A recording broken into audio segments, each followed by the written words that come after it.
Hello everybody, this is Jelf911 here for another video of Resident Evil 4. Another part actually, not another video, even though technically this is another video. But it's also technically another part, or another episode, depending on your preference, I guess. So yeah, it's, according to my computer, what it says here is, ooh, there's an old book here. You all can, actually, no, wait, that's not a document for some reason. That should have been a document. This part right here, this part's a little tricky. This is where we're going to start getting into the points of the game where your regular enemy encounters are going to become more difficult. But I love this technique right here that you can do, where you use the stairs as a choke point. I love this part of the game. Oh my god, just love, because this part you just massacre everything, and it's beautiful. It's just proof that this game is one of the most beautiful things ever. See, because if you'll notice later on, I'm gonna start shooting things and their heads are gonna explode. It's gonna be ridiculous. Actually, yeah, while recording this part originally, like before the post commentary, right now, when I recorded this like over a month ago, I was talking on the phone at the same time as playing to the Mechanical Pencil 11, and I was just being completely obnoxious on the phone, because if I remember, I don't know where it is in the video where it happens, but at one point I shoot a guy in the head, and he just completely explodes. Like right there. I shot him and his head exploded. And I kept saying that every time I shot someone, even when their head wasn't exploding, I was like just really pissing him off. I was like, oh my god, I shot him and his head exploded. See, like right there. That guy's head exploded. So yeah, that's my story for this video. I'm gonna spend the rest of the video in complete silence. Oh yeah, as you can see there, that riot gun you get, lovely. I love this game. Oh my god, so much destruction.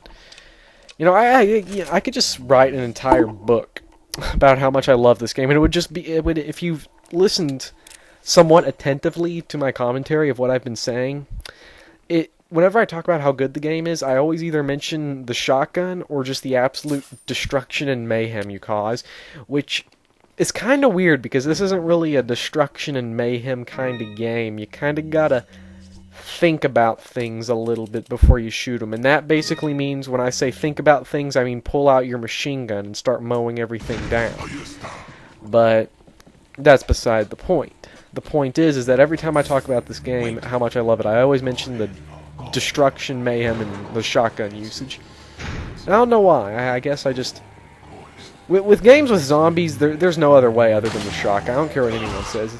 It's like the one time, basically any game that's shooting the shotgun, that's what you got to go with. I mean, there's no way around that. It's the best gun ever done for any video game ever. Because the reason I'm thinking of that right now, or not the reason that I am thinking about, what I'm thinking of right now, the one time that I have played Modern Warfare 3, because I don't really get into shooters where the whole purpose of them is the multiplayer. I only really play shooters where they do something with the story, because I find that more entertaining than just multiplayer, because it seems very repetitive to me. But the one time I played Modern Warfare 3 was their follow me. The what's it called? Survival, I think. You know, such a generic title is so hard to remember. I mean, Survival. They couldn't come up with anything better, like Pancake Massacre 2500 or something. You know, that would actually be really fun. You just a bunch of pancakes trying to kill you, and you know, shoot them.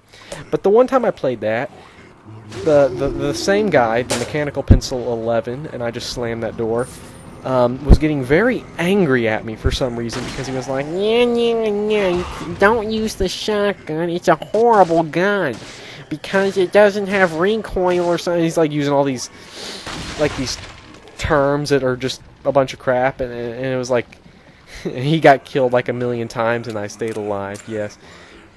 Which, thinking of his rants about me using the shotgun, that always makes me think of something humorous about shooters is that I love how people who play like Call of Duty and Battlefield think that they're weapons experts. I'm fascinated by that for some reason, because I think they know everything about guns when they after they play it.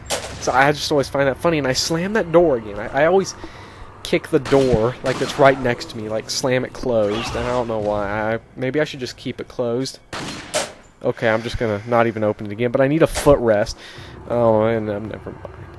Now, in the last episode, okay, I'm now just getting around to the last episode part. In the last episode, we got to the castle and went through it some. No, I'm not gonna do that like over halfway through the video. But when I mindlessly mentioned, now that it's the Christmas season, and I went on that cannonball thing, which wasn't really a tangent as much as it was just a 30-second why was the cannon loaded thing. I don't know. With the Christmas season, I would like to know, what is your all's least favorite holiday? Because, you know, when you talk about holidays, you gotta talk about your least favorite instead of the favorites. Favorites are boring. My favorite holiday, Mailman's Day. You know why? Because nobody knows about it except me. The worst holiday, I don't know. I'm going to say the stupidest holiday is Thanksgiving, though, because of just the whole story behind it. For any foreign viewers out there, the story of Thanksgiving is when the Pilgrims landed on Plymouth Rock.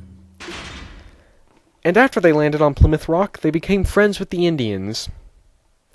And they ate food. And they had a very good time. They considered themselves quite good friends. And then the Pilgrims committed genocide. See, but for some reason in school, they always cut out the last part about genocide, and I never knew why.